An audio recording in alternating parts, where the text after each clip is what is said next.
Welcome to part one of our Planning for the Future of Your Business series, the growth phase of your business and the importance of planning. Co-hosted by Bender Yu, the private bank at Union Bank, and Intrepid Investment Bankers. My name is Jillian Bender-Cormier, and I'm brand manager with Bender Insurance Solutions. Some housekeeping notes. At the end of this webinar, we will have an engaging Q&A session that will be facilitated by our moderator, Margaret Reed. If you have any questions during the webinar, please feel free to type them into the chat box or in the Q&A section. We want to be conscious of time, so if we don't get to answer all of your questions, we will gladly reach out to you individually after the webinar. You are all in listen-only mode and will remain muted throughout the presentation.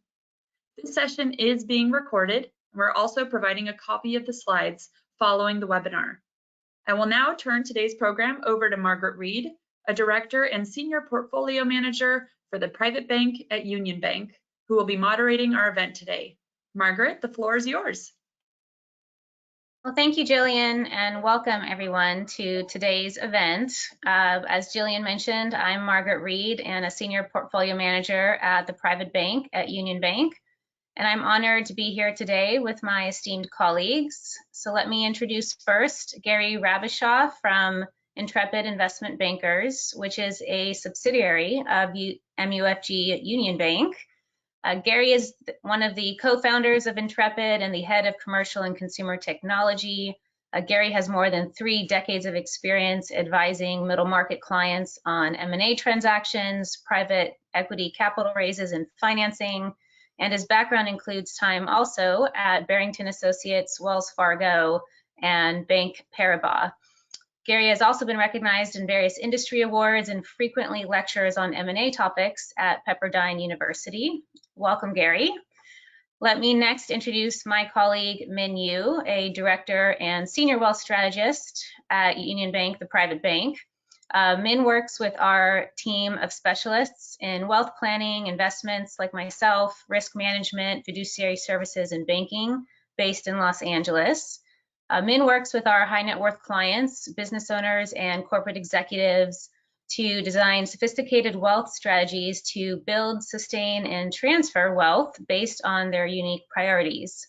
Min brings over 20 years of estate and financial planning experience to Union Bank and our clients, and is a licensed California attorney and a certified financial planner.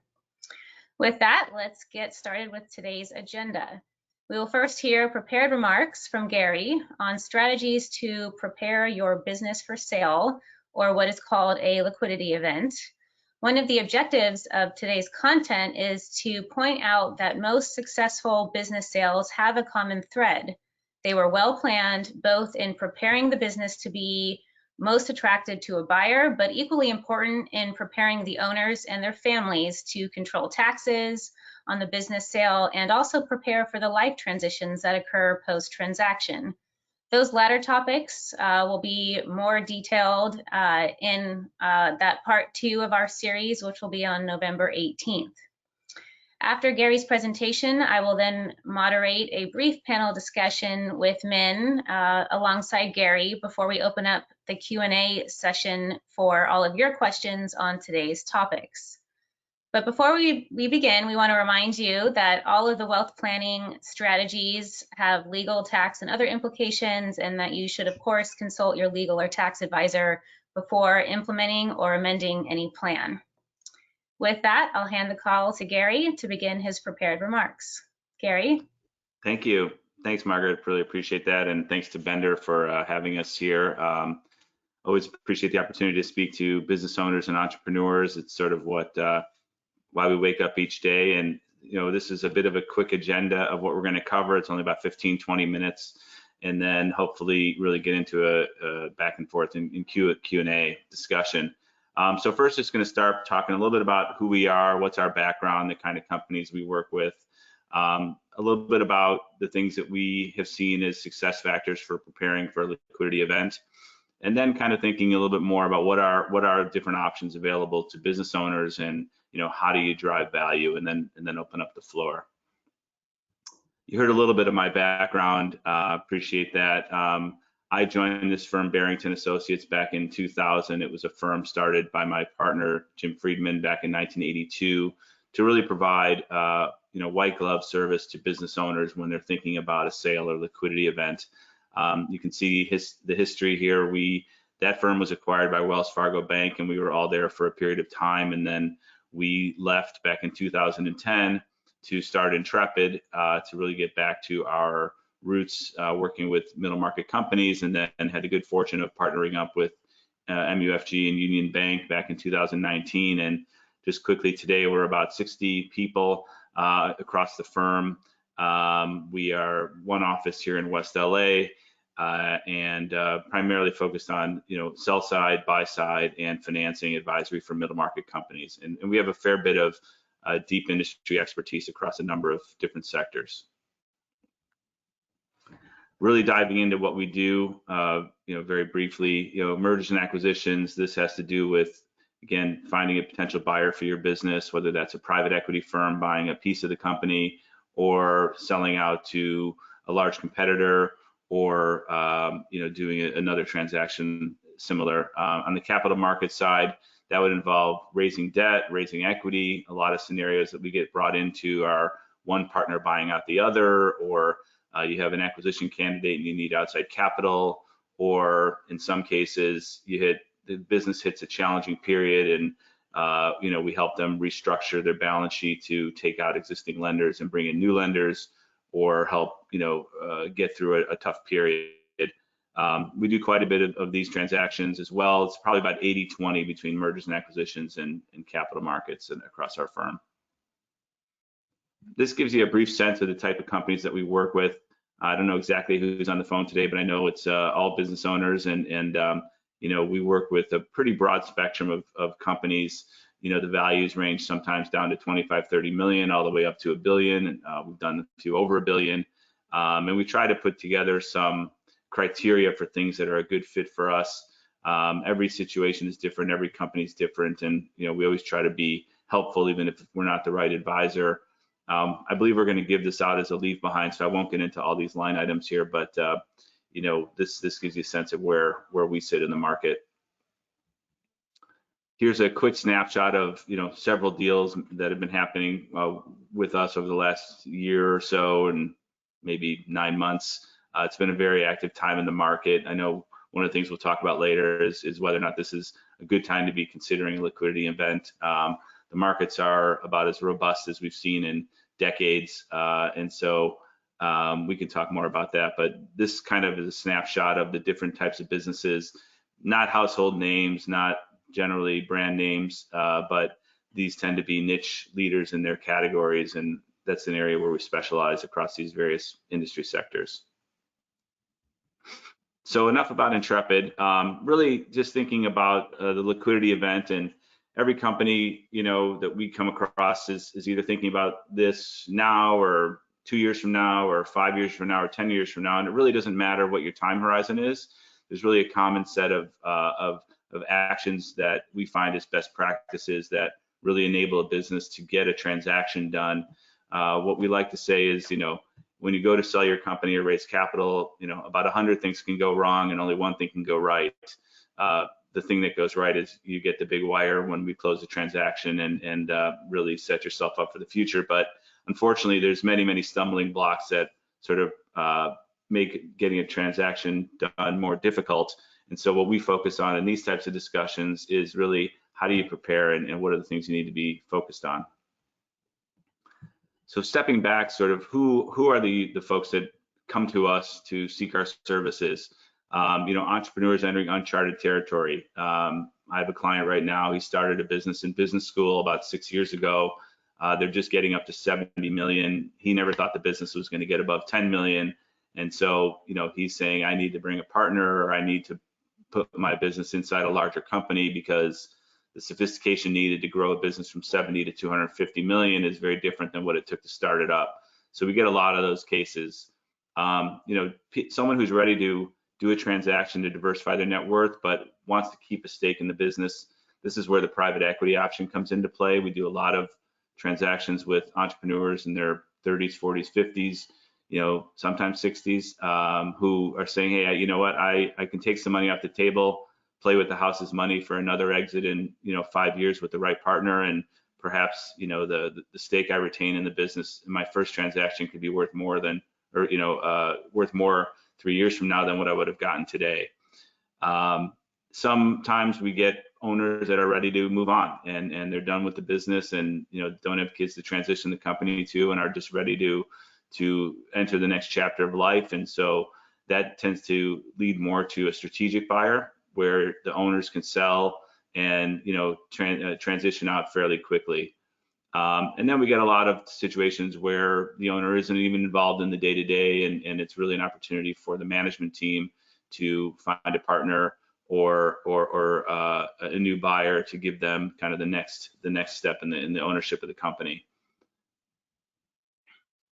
So we've studied a lot of transactions and looked back at sort of where businesses are in their life cycle. And when we think about the readiness of a company for a transaction, it usually relates to is the company ready, is the market the right timing, and is the owner ready? And this really focuses on the owner and the entrepreneur, and how you're thinking about your company transitions over time, where you start with just a startup, you have an idea, it's a great idea, it starts to take off. Maybe you go to a union bank and borrow on a working capital line of credit to help start growing because you have sales. The owner tends to be the chief cook and bottle washer of the business, and the CFO, and the head of marketing, and the head of sales, and it's sort of all about the one person. And then things start to take off, and you need to really start investing in the company. And some entrepreneurs lean into that and they continue to invest. Others maybe get a little nervous because the business is starting to outgrow their capabilities, and you take a more conservative tack, and then the business sort of starts to flatten out. And this timeline can either be 1, 2, 3, 5 years, or it could be over a 10 or 20 or 30-year horizon. But you can see when you start to get risk aversion, if the owners goals change, if they start to get up in years and they're not necessarily thinking 10, 20 years out how they might invest, they pull back on the spending, and the business starts to slow down, and you have kind of a sale once the business is flattened out. And the next page is really meant to talk about, okay, if this is what the life cycle looks like, what is the right timing for a transaction? And so as we think about businesses in these various cycles, really this growth phase kind of here in the middle is really where we see the companies getting the most interest from investors, getting growth multiples, and the opportunity really to partner with a private equity firm. These types of businesses tend to sell to strategics. We call them cash cows, and you can certainly do very well selling that type of business, but you might see with a flattening growth rate a lower multiple on the business. So really depending on where you are kind of dictates the process, the likelihood of who's going to buy it, but also valuation, because companies that are growing tend to get higher multiples than businesses that have flattened out. So as you think about, how do I prepare? What are the things I need to be doing? Clearly, everybody on this phone call is thinking ahead in some form or fashion in terms of, you clearly have your insurance lined up, but there's other attributes or other advisors who can come in and help you think through kind of what are my options, how do I maximize my proceeds and minimize my risk while also sort of maximizing the likelihood of getting a deal done. So, the team that we tend to work with on a transaction are the attorneys, M&A attorneys or corporate attorneys, investment bankers ourselves, wealth planners like Min and his team, and Margaret. Accountants help certainly get the company's books and records in order, and then tax advisors to really think about, are there ways to plan so that when we do get proceeds from a transaction, we're trying to keep as much of it as possible in the family. And then sort of tactically a little more at the company level, these are the kind of things that we encourage our clients to be thinking about. Organization, getting financial audits. How do we keep people engaged, both through a process, but also give them comfort that there'll be a role for them in the go forward enterprise? Or how do we address their concerns if that may not be obvious? what kind of process documentation. So when a buyer is ready to lift the hood and see what's going on in the business, we can actually produce information that describes the things that we're doing. And then thinking about sort of what are the capital commitments. Sometimes the natural thought of an entrepreneur is, if I'm selling, I'm not going to go open that new store, or I'm not going to build a new line in my factory, because why would I spend all that money if I'm not really going to get the return for it? But the truth is, we've flipped that on its head, and our view is keep spending as if you're going to own the company, because there's no guarantee that a transaction happens. But again, if you think about that chart we looked at a minute ago, if you're pulling back on investments that cause the business to flatten or slow, or we can't support the growth projections we're showing a buyer, then you're going to either see no interest or lower value. So continue to invest is really important.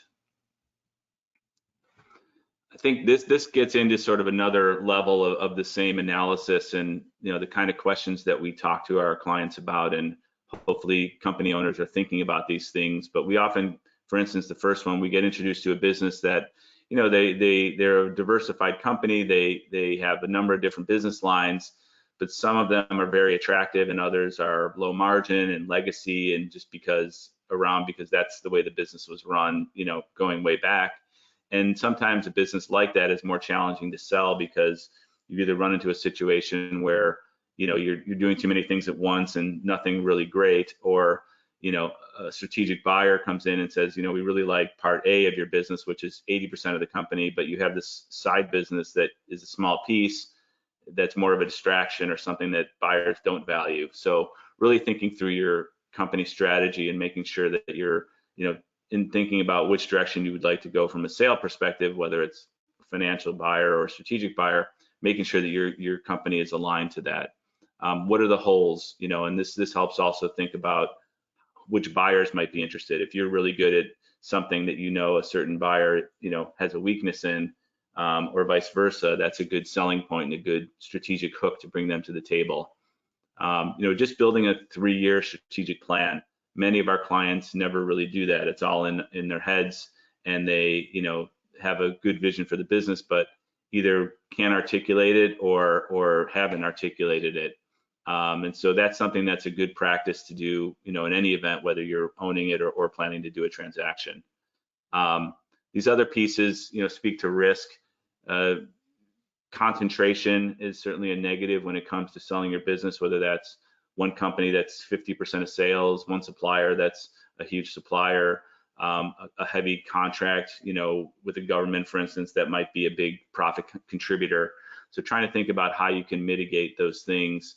In some cases, it's just not possible. I do a lot of work with companies that sell at Best Buy and Costco and Target and Walmart, and by definition, many of them have customer concentration. So if that is an attribute of your business, then that you really can't change, then you need to find the right advisor that understands that and how to position it.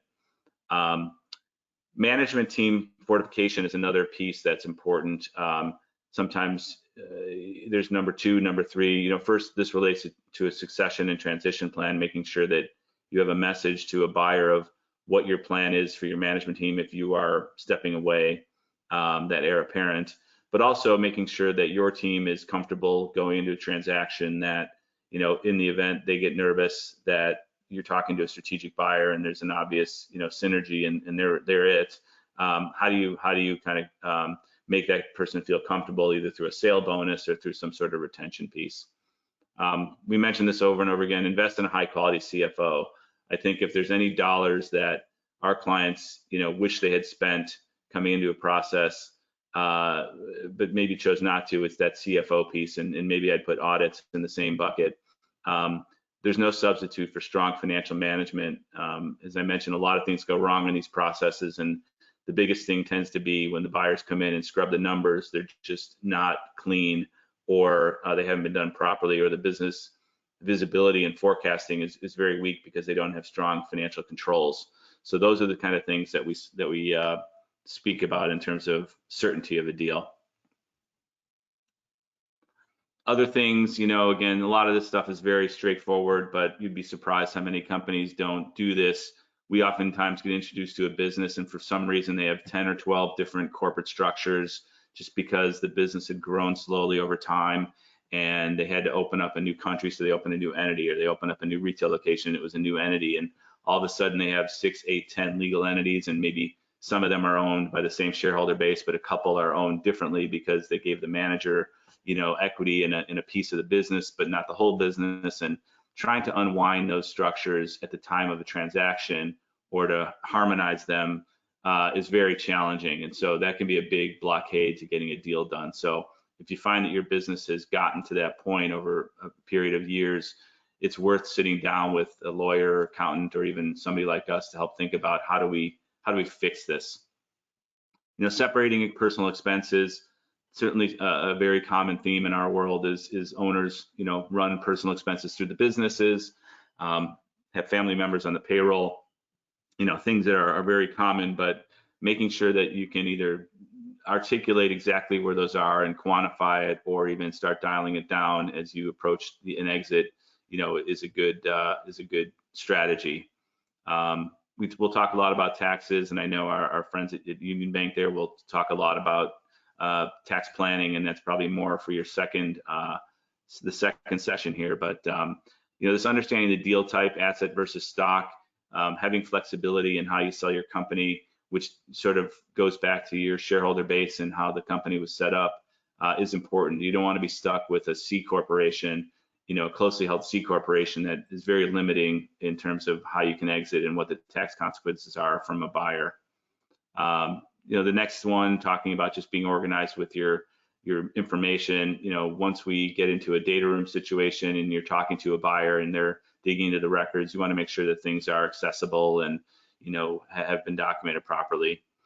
And I mentioned the audits earlier. This is something that is often something that our clients have said, I don't really need an audit. I'll just get a review or a compilation or no accountant prepared statements.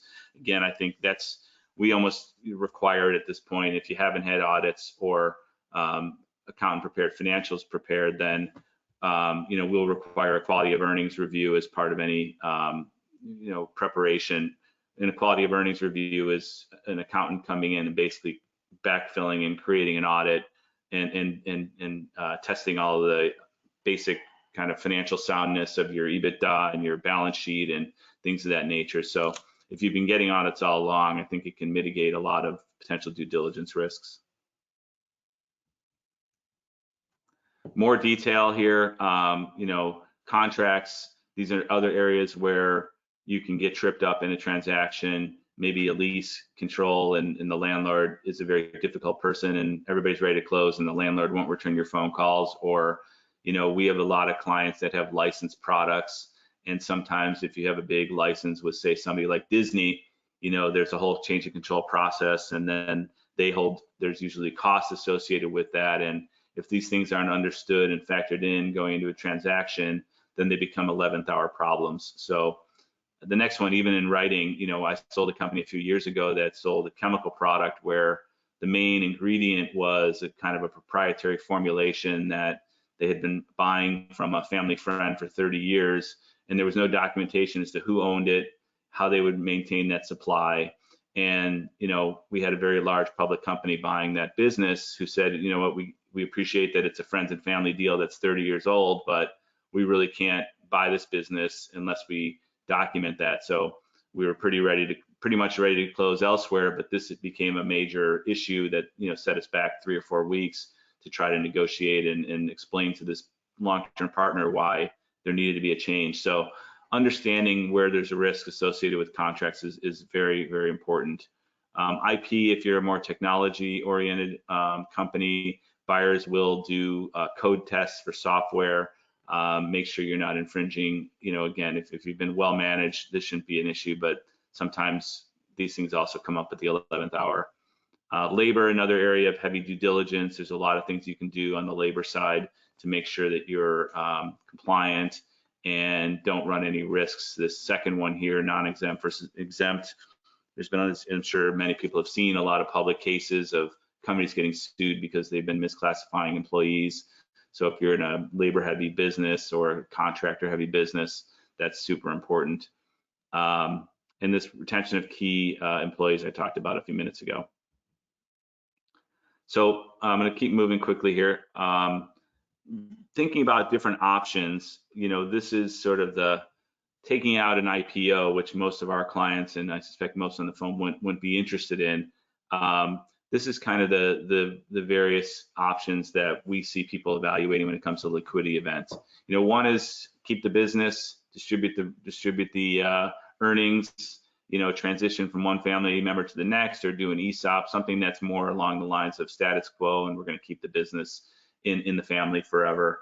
As you move down the spectrum, you tend to get more liquidity, as you can see the blue line, but you give up control. And as opposed to going into each one of these, because I think I'm using up all my time here, this is something that if you are interested in learning more about it, we could arrange a separate discussion, or you can kind of understand the bullets. But in essence, if debt recapitalization is you go and borrow from a bank and you take, a little bit of money off the table, and then the company pays back the loan, all the way to sort of, you sell 100% of your company to another business in your industry or adjacent industry.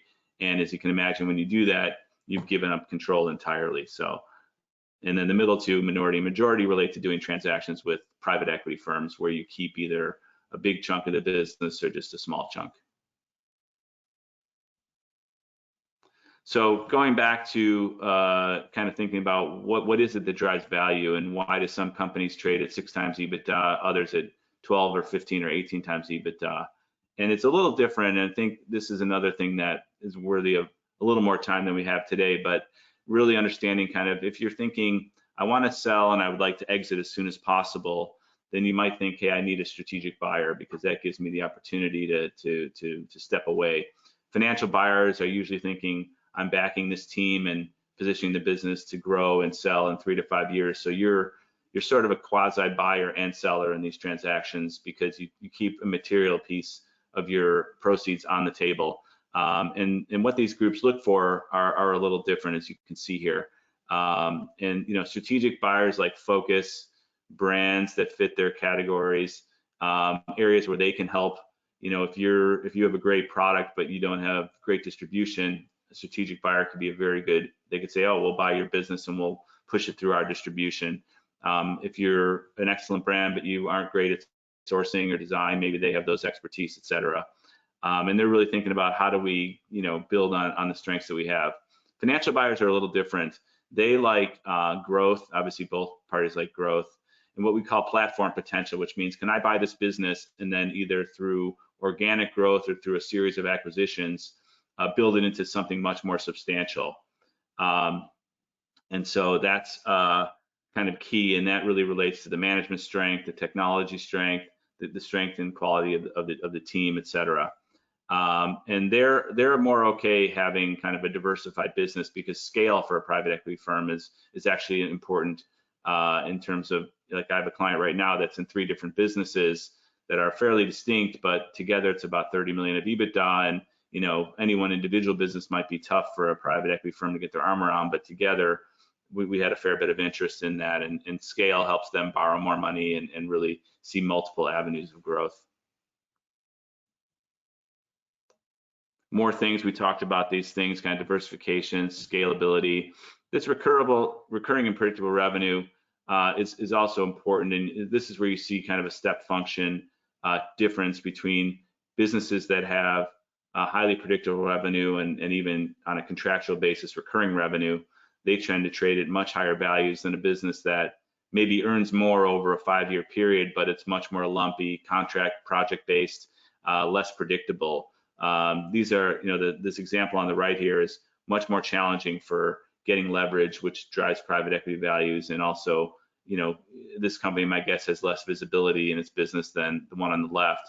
So you tend to see higher value paid for this kind of business, even though, again, you have more earnings, over time. So I think that's all I had in terms of my presentation. I know I went through this fairly quickly, but those are kind of the building blocks for a successful process. Certainly we can dig in more either through Q&A or subsequent discussion. So I'll turn it back to Margaret to kind of talk with Min, and we can answer any of your questions as well. Great, thank you, Gary, and certainly very informative information there. And could unpack for hours, many of those line items. But let's now turn to the important topics of taxes and estate planning. Gary certainly covered many important considerations for our audience as they build their business and prepare for a potential significant liquidity event. But let's expand on this from that tax and estate planning perspective. When might be a good time for audience members that we have on the line today start that planning process, whether it's for the income or the estate planning side? Yeah, Gary went over a lot, and I think just really seeing that the sooner you do this, the better. And I think actually from a timing standpoint, really, I think the first thing that we want to know is what is the purpose, right? Are you thinking about potentially selling the business, or are you thinking about transferring it to your family? Because depending on what the purpose is, it will really drive what the next steps are.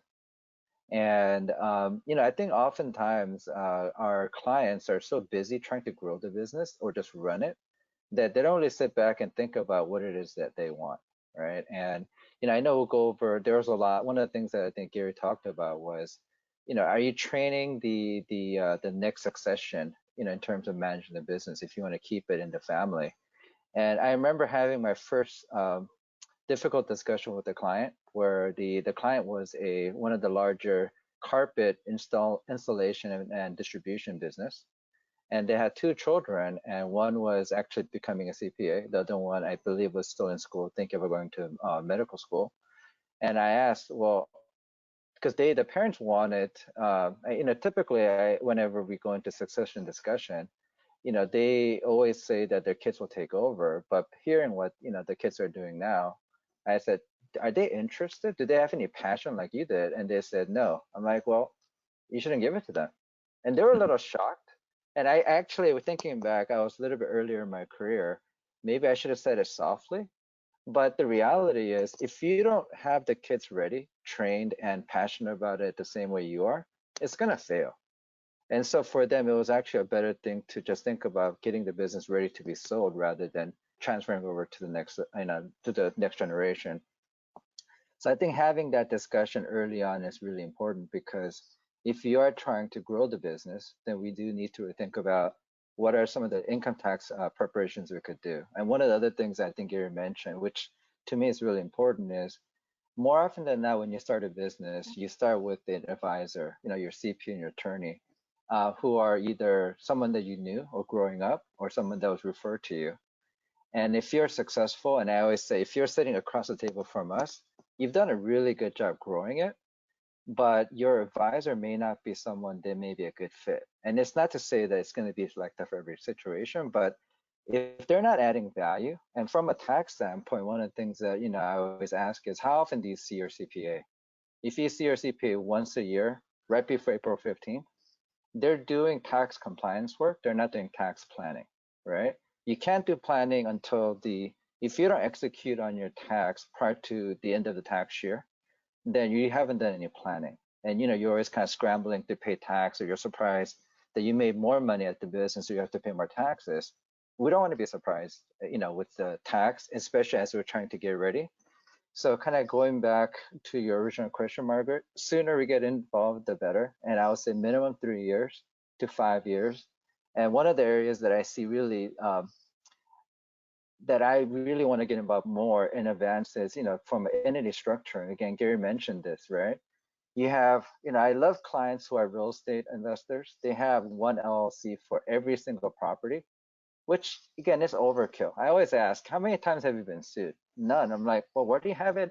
Where do you have 20 LLCs? That makes no sense.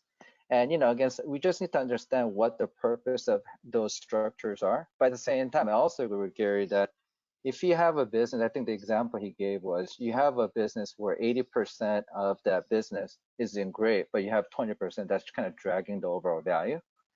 We should really think about, does it make sense at that point to spin it out and have like a separate sister type companies, right? Where if you're selling a business line versus buying the whole thing, where not only is it dragging your overall value, but it's also providing additional potential liability down the line. The buyers may not want that. right? And so again, really thinking those issues through. And so the more time we have, the better we could plan for. So yeah, 3 to 5 years would be ideal. I think that's a great message too, Min, just around, I think we've always told our clients it's best to evolve your financial team with how life evolves, because nothing ever stays static. And I think that's absolutely an important message. On the topic of tax planning, Min, and I know Gary had mentioned some of these, efforts to increase the value of a business for valuation purposes. But that seems somewhat contrary to, I know many of our clients get concerned about the estate tax exemption amounts that will be sunsetting in 2025 unless there is a tax legislation that changes that. But how do we reconcile that, trying to increase the value of a business versus trying to lower it for estate planning tax purposes? Well, I think actually that dovetails perfectly to the previous question because, again, I think going back to the presentation, you want ideally to think about selling the business as it's going up, not when it plateaus. Same thing with planning is that if we get in there prior to the appreciation happening, then we could get a lower valuation. And it is really kind of contrary to everything that Gary said in that my job initially is to lower the value as much as possible from a transfer standpoint, right? So if you have a business, let's say it's worth 20 million, and we typically use what we call valuation discount, where rather than selling or gifting 100%, we do less than 50%. And there's a lot of case law that allows for a pretty good amount of discounting. I think on average or the conservative amount is 25%. But depending on the economy and what's going on, the industry and all that, it could be as high as 70, 80%. So it really depends on, how aggressive we want to be. And so utilizing the lower value prior to appreciation, I think is where we could get the most value. But Margaret, you're absolutely right. I think, if you have a business where for estate tax purposes, we value it at after discounting at 10 million, but the next day we sell for 100 million, I pretty much guarantee the IRS will not accept that. And, I think one of the cases or situations we're involved with is that the father had did the pretty significant transfer to their 2 children. And a year later, it was sold, and it was sold for 20 times what the value came in at. And the IRS actually audited them when the father passed away about 20 years down. And, the issue there was the father decided to go save money on the valuation analysis, right? And so decided that, I'm just going to go ahead, use my own CPA to have a value, and then just take a discount based on what I feel is right. And they also didn't fully disclose all the information to the IRS. And so that was a pretty clear recipe for disaster. And, something that I think, again, when Gary and his team comes in, they'll go, yeah, we're a little nervous about what happened here. And so you can justify what the difference in value is, because again, it's clear what, again, if the purpose of doing the discount is for estate tax transfer versus a sale, we could justify that, but we did a really good valuation analysis. And this is where spending money on a good, reputable company really will help down the line in terms of just, protecting yourself against an audit. And by the way, I actually haven't been in a tax industry for over 20, 30, almost 30 years now. I like audits because once you go through an audit, as long as you have all the supporting documents, they will never come and change it again. So why not go through that and not worry about it 10, 20 years down the line, right? Yeah, And we've seen that as well. I was just going to say, like, the gap in time is really important because we oftentimes, people who wait too long to make these sort of generational transfers or tax-oriented structures, if we've already delivered them a pitch book, and we're coming in to tell you what we think we can get in the market. So there's an inherent push for us to tell you the highest number we think is possible. Some of our competitors might even tell you numbers that are not possible, but that's just the nature of our industry. But so that's created some challenges when people go to do a transfer and they say, well, you have this pitch book from Intrepid, it says 100 million. How are you transferring this at 50? And they have to get very creative. Or we've also had situations where we've gone even further. We've pitched it, we've gotten hired, we've reached out to the market, and now we're looking for indications of interest or letters of intent. And you're just playing with fire at that point, because as soon as you get one of those, then try to discount it and go backward. So the time, doing this well before you pick up the phone and call somebody like Intrepid is really important. Yeah, Gary, it's interesting because I mean, for me, I always ask, did you have any kind of letter of intent sign, or what kind of written documentation do you have for the value? Because it is something that, one of the things from a legal side that they're really picking up is discovering any kind of email data. So if you have anything written that has any kind of discussion or, a special report that has a value, the IRS will find it.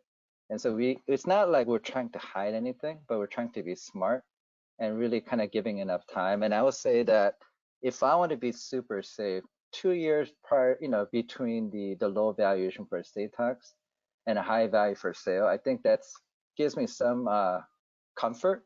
But anything less than that, if it's within a year, and if the difference is pretty wide, it would definitely be something that I would say from the beginning. You are being super aggressive. We're not saying you can't do it, but just understand the risk that comes with it. So yeah. So yeah, I mean, there is definitely a potential for kind of the conflict, but this is where I think, working with your full team is really important. And I think, again, that's another thing that I see as an issue is that we believe in full transparency. So you have your CPA, your attorney, but now you have your investment banking, you have your wealth planners. We all need to work in sync as so to provide the best solution for the client, and not do one that competes with the other person, because it really, again, if you do one without telling the other person, you are going to really be, I think it's going to have a significant impact on the negative side. So it's easily avoidable too. So. And I absolutely would just echo that, Min, just from what I see in the clients we work with it's quite interesting to see how some CPAs, for example, don't have the same expertise that you might expect when dealing with business owners or high net worth clients. So in many ways, we have to help educate them to ensure that, the proper tax planning is being done. So all great comments there. Let me ask one more question to Min, and then we'll open up the line for other questions from the audience. We talked a little bit about this already, I think, within Gary's segment, but just talking about the sales process, Min, and hopefully, Gary, you can chime in here too. What impact does a buy-sell agreement have in the sales process? And maybe this speaks to kind of the timing, how important timing is in developing a buy-sell agreement. Okay, so I think for every business, if there are more than one owner, you need to have a buy-sell in place. And I think that's something, not only is it important, but it's something that needs to be reviewed at a somewhat periodic point, because I had a situation where there was a buy-sell agreement in place. It was literally written on a napkin between two brothers. The one brother had cancer, was married to a second wife. The value that they agreed on was very high. There was no room for changing the value. And when the brother with the cancer, the brother without the cancer wanted to kind of renegotiate because he knew that there would be an issue down the line. The second wife did not want to agree to any change. And when the second brother passed away, the business almost went bankrupt. I mean, thank God the business was strong, had enough cash flow, so we were able to actually provide the lending to pay the second wife off. But it really will have such an impact that people don't realize, and especially if we're trying to really negotiate, kind of get ready to prepare the business for sale. This is where we need to have it reviewed, not just from a eyes of continuing operations, but potential for sale, right? Having all the provisions that, Gary and his team will know. And I think one thing that I will say, kind of going back to, having the right advisors, I don't want people at the call to think that, when we get involved, whether it's myself, Gary, or anyone else, it's our job to replace all your existing advisors. I think they have the most history and have the most knowledge about, the business and personally. So we really do want to work with them, but this is where we need to have their advisors, right? And the rules are all the same, except I think people who have only done this and have experienced different type of clients and different situations that come up, That's where I think we add value, because again, the rules are all the same. It's just more of how much experience have you had dealing with them, and how have it, what mistakes have we made as we're kind of growing into business, and how can we learn, what did we learn and how do we address that? So I just want to make sure that, again, it's something that we don't recommend you replace all your existing advisors, but, really work as a team. Okay. And I'm going to turn it back to Gary and see, get his thoughts on buy-sell agreement. Yeah, I mean, buy-sell agreement, operating agreement, whatever you call it, I think what we try to make sure is that we've got a clear path to a deal happening. And you don't want to have a situation where you've empowered some minority shareholders through your operating buy-sell agreement where they can hold up a deal or hold you hostage. Or, for instance, if you've taken on a minority investor and it happens to be, let's say I do a lot in consumer electronics and Samsung has a 10, 15, 20% interest in a lot of little companies, it makes it actually very difficult to sell those companies to anybody but Samsung. So depending on how much power you've given that minority shareholder, that's really how we look at it. We definitely have some situations where it's there's 20 or 30 shareholders and there's some holdouts at the end, and you end up fighting over certain things at the 11th hour. It's not great when that happens, because the last thing you want to have to do is bring the buyer into your dirty laundry. And sometimes we have to say, hey, we need your help getting this person over the finish line.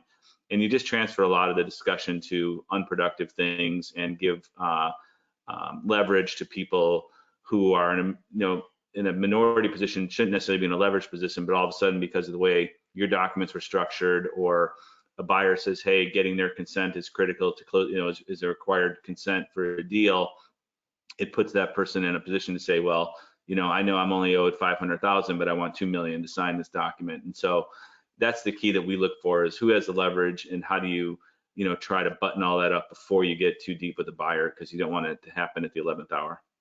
Mm-hmm. That's a good point. Right, great advice.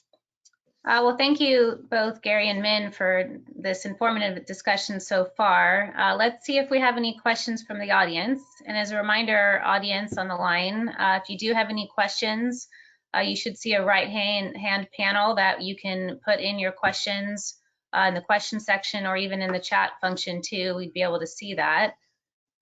So while those questions are gathering, I'm going to ask one more question of Gary, because I know it's certainly probably a hot topic and question he gets, during, I guess, this recent year of record M&A activity. But Gary, what is the best time, in an economic or business cycle to sell a company? And is this really the best M&A environment to consider selling a business? Yeah, it's a great question. As I mentioned before, I kind of always look at this question from 3 dimensions, right? Is the owner ready, right, emotionally and prepared to transact? Is the business ready? Have you checked all the boxes that we talked about and mitigated all of the risks? And then sort of, what is the market? And I'd kind of have to put them in that order, because trying to time the market in our business is difficult because it can change quickly. But from a macro sense, this environment that we're in right now has been a major seller's market for quite a period of time.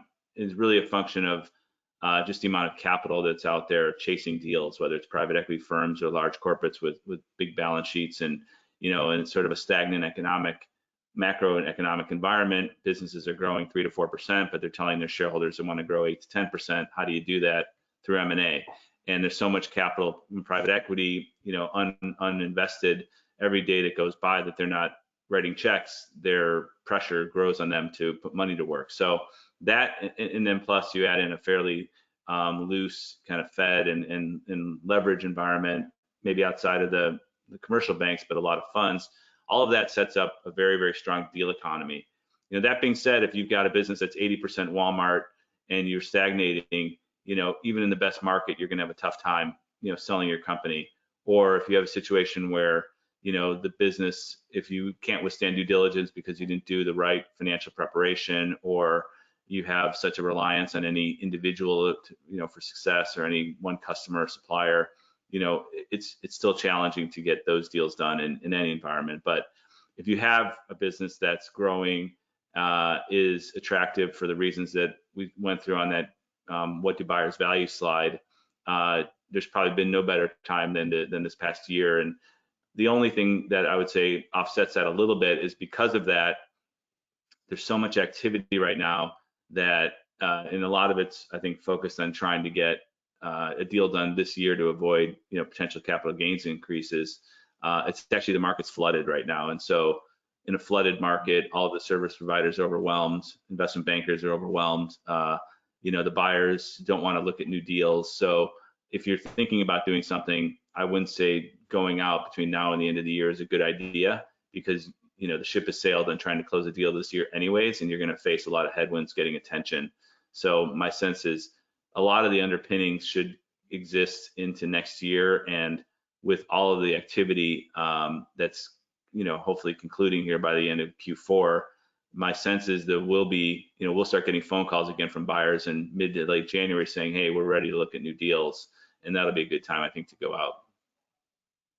I think from an investment standpoint, I know the latest proposal or consensus on where capital gains tax rates might go, depending on when a deal comes out of Washington, would take capital gains from 20% to 25%. So I absolutely agree with you. If we're in a flooded market, not enough buyers and more sellers, then that 5% is not going to be that big of an impact if you're ultimately getting a better price in the out years. And it's better than the 39.6 that I think people were concerned about. Yeah. So Yeah. That's actually a good outcome for a lot of client relief on that. Yeah. Well, the other thing I read about, Margaret, is that not only at 25% at this point, because the bill was introduced, I believe, or given to committee September 7th or around that time, that if it were to go through, the effective date will be that, because their reasoning was that they don't want people rushing to sell before the end of the year. So at this point, yeah, I absolutely agree with Gary. No need to rush, because I think you're going to have more issues than that. Kind of going back to our original point of how early do you want to plan for this? And also, not only from like investment banking, but a lot of the attorneys and CPAs that we do a lot of work with, they actually won't take too many new clients because they are absolutely slammed in trying to get things done. So yeah, timing wise, no need to rush. We could definitely help. Absolutely. Well, great. Well, I see a few questions here, so let me get started while we have about 8 minutes left. So I'd say, let's see which ones I'll pick from. So I have one question here about concerns on making gifts of the company interest. And so maybe this question might be best for Min to start, and Gary, please interject as well. How can I ensure that I can continue to maintain full control over my business, but still make gifts to my children to take advantage of paying less estate taxes? Okay. So I think the easiest thing that we recommend is to make sure that there are different types of ownership. So, if you have, let's say, an S corporation, typically, it would have one class of stock of full voting. But S corp, even under the current rule, they do allow for a second class with no voting rights. It would be identical rights except for voting or non-voting. So you could have you could reestablish a company where you have, let's say, 10% voting shares and 90% non-voting, and you could transfer the 90% non-voting to your children, which means they would be passive investors. You still maintain full management, and so that works. I mean, you could even get a little bit more complicated, but that is the easiest way that we've seen to maintain management, but really max out on the gifting for estate tax purposes. Got it. That's Min's department. Okay, looks like a follow-up question for Gary on the M&A environment. So how would interest rates, we've had a Federal Reserve that's kept interest rates at near zero throughout the pandemic, and ultimately have to let go of the spigot, so to speak. So how might interest rates affect the M&A market and the ability to execute transactions, let's say from year 2022 and beyond? Sure. Dramatically higher interest rates can have an effect.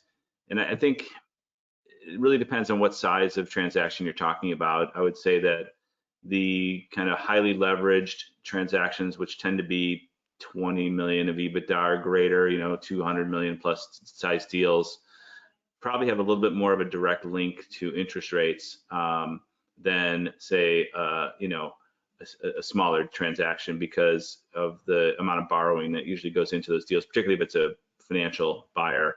I think, it's sort of there's always the other side of the coin, which is if interest rates are going up, then presumably businesses are growing, and there's some expectation of that almost even growing beyond normal inflation. So it could mean that you're still a positive from a company perspective, still in a positive position. But I think, overall, if that happens and it's meaningful, it could dampen, the current environment that we're in, because borrowing is a fair bit of the L and LBO, which is a lot of what we do. So it can have a cooling effect for sure. And as can other exogenous factors and the shocks to the market. Those are the things that we can't necessarily predict. Transactions happen in high and low interest rate environments, but I do think valuations may come back down to earth a little bit. Hey, actually, Margaret, if you don't mind, with interest rate for estate planning, that is one of the most important factors for us to consider, because more often than not, what interest rates dictate is that if you make any kind of gifts or transfers, and the government publishes a monthly rate that we have to use, and right now it is close to the historic lows. And I guess the easy way to explain it is that if you make any kind of gifts where you're gonna retain the right to future benefits, the government mandates that you have to at least meet the current growth rate, and right now it's about 1%. If the real appreciation of the asset you transfer, whether it's a business or stock or anything like that, if it grows at, let's say, 6%, what you're doing is a spread of the difference of 6 to 1% to 5%. That's really going to your family member at zero estate or gift tax consequences. And so from an estate planning standpoint, interest rate being low has provided so much more value to our clients that is something that we really want to take advantage of before it goes up. Yep, absolutely. Taking advantage of this low interest rate environment certainly seems to be a priority until it does change. It looks like we have time for one more question. So it looks like this one will be to Gary. Gary, what might be some successful strategies to attract and retain top tier management to emerging growth companies this day and age? I guess it's, attracting talent and retaining, very challenging, I think, or even the best companies today, more so than I think I've ever seen it, our firm included. It's very tough to hold on to people. People just tend to be moving around a lot more. The strategies that I've seen, for say like a earlier stage growth company, tend to be equity, orientation, making them part of a team that feel like they're building the business, the culture of the company. But from a, I guess, economic perspective, the hook tends to be options or equity or some incentive if you think you're already maybe on a path to a sale.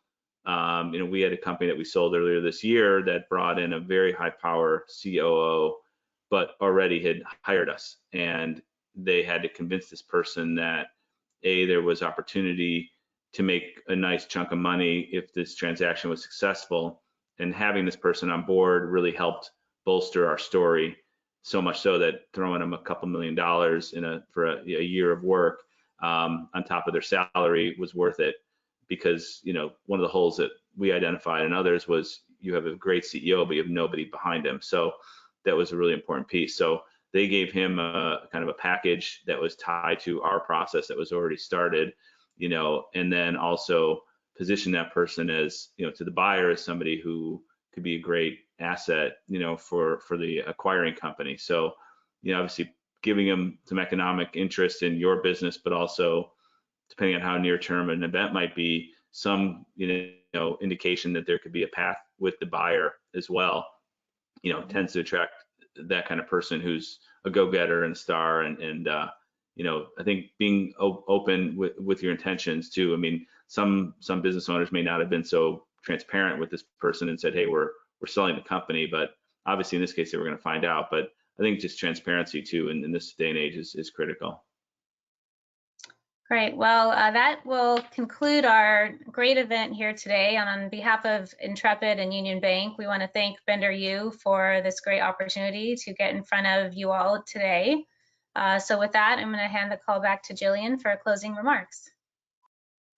Thank you very much to our panelists, Gary Ravachon and Min Yu, as well as our moderator, Margaret Reed, for sharing with us today. It was a fantastic session, great questions, and looking forward to part 2. We appreciate you all for taking time out of your busy schedules to join us for Planning for the Future of Your Business series, the growth phase of your business, and the importance of planning.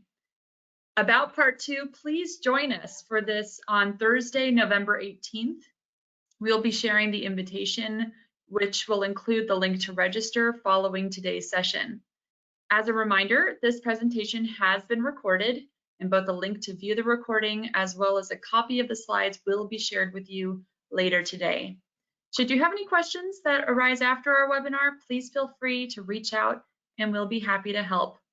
Thank you again, and we hope to see you again. Have a wonderful day. Thanks, everybody.